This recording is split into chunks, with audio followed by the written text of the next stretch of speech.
Jung had a tremendous humor. And he knew that nobody can be completely honest. That you will try and you'll have a great deal of success in exploring your motivations and your dark, unconscious depths. But there will be a certain point at which you will say, well, I've had enough of that. You know. Do you see how, in a strange way, there's a certain sanity in that? When a person indulges in a certain kind of duplicity, of deception, there is something, you all laughed when I said that, there's something humorous about it. And this humor is a very funny thing. Basically, humor is an attitude of laughter about oneself.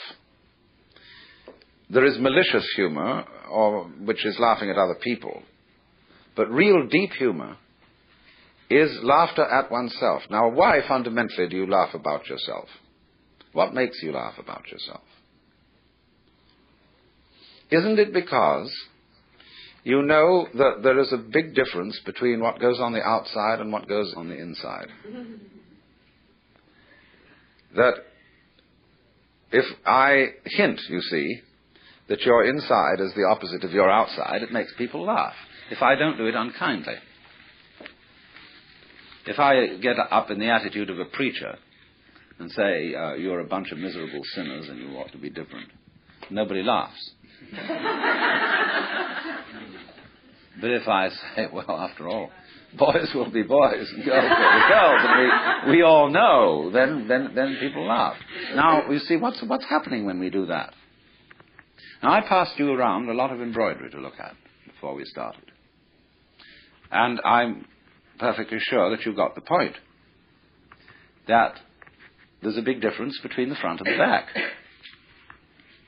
In some forms of embroidery, the back is very different from the front because people take shortcuts. In the front, everything is orderly, and it is supposed to be kind of messy on the back side. See, which side will you wear? You've got to be sure you get the front in the front, and have the back in the back. The back has all the little tricks in it, all the shortcuts, all the lowdown that people don't acknowledge. See? And it's exactly the same with the way we live. You know, like sweeping the dust under the carpet in a hurry just before the guests come.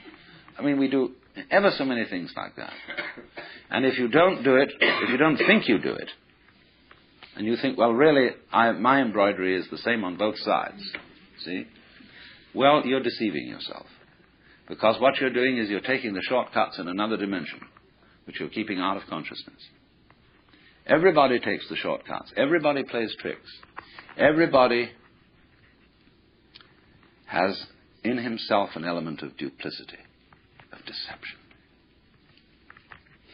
Because you see, from this point of view that I'm discussing, where the web is the trap, to be is to deceive.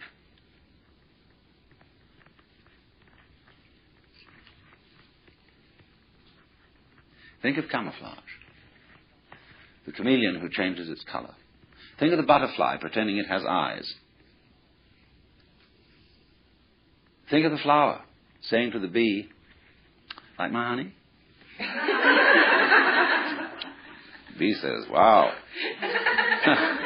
But then that means that the bee has to be, and it has to go on living, and all the trouble it takes to go around collecting honey and raising other bees and organizing itself and doing that dance which tells the other bees where there's more honey. There's all that stuff to do. But the flower was deceptive. Now, in the same way I've often said, life is a drama, and a drama is a deception. It's a big act. When you peel an onion and you don't really understand the nature of an onion, you might look for the pit in the center, like any ordinary fruit has. But the onion doesn't have a center. It's all skins.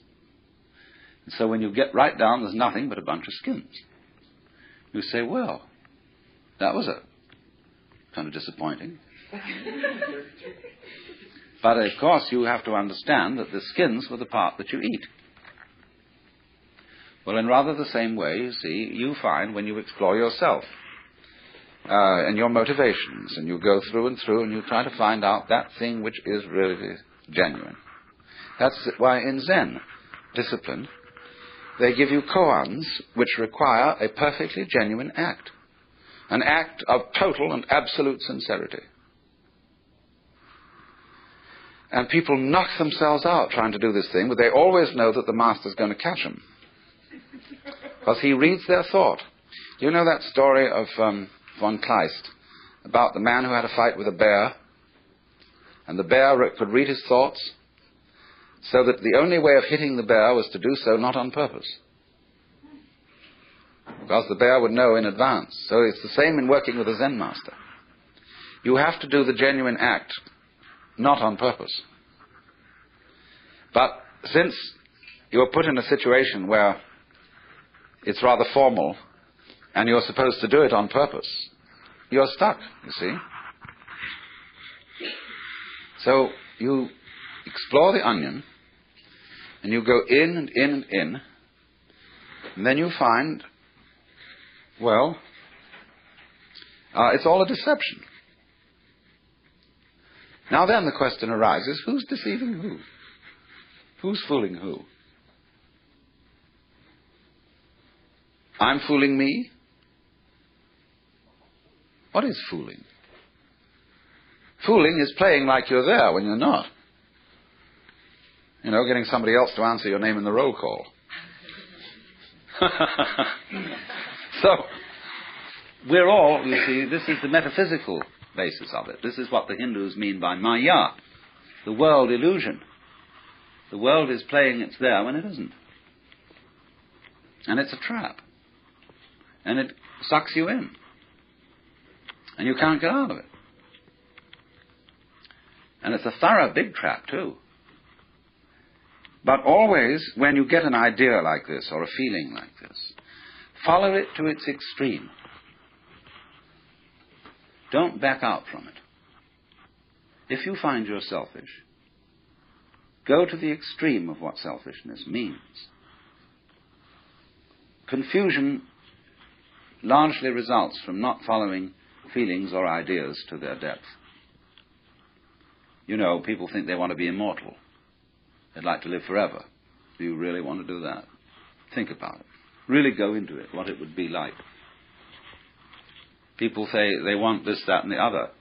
They want this kind of car, they want this kind of dress, or so on, and this much money, and so on. It's always a good idea to think it right through. What it would involve to be in that situation, to have those desires fulfilled. Also, when you form a relationship to another person, think it through too. You see? How inconvenient would they be? However attractive. And always turn the embroidery round and look at the underside, but don't get caught doing it. See, that's something one does on the side in secret. Because otherwise you play the game that everything is as it's supposed to be on the front.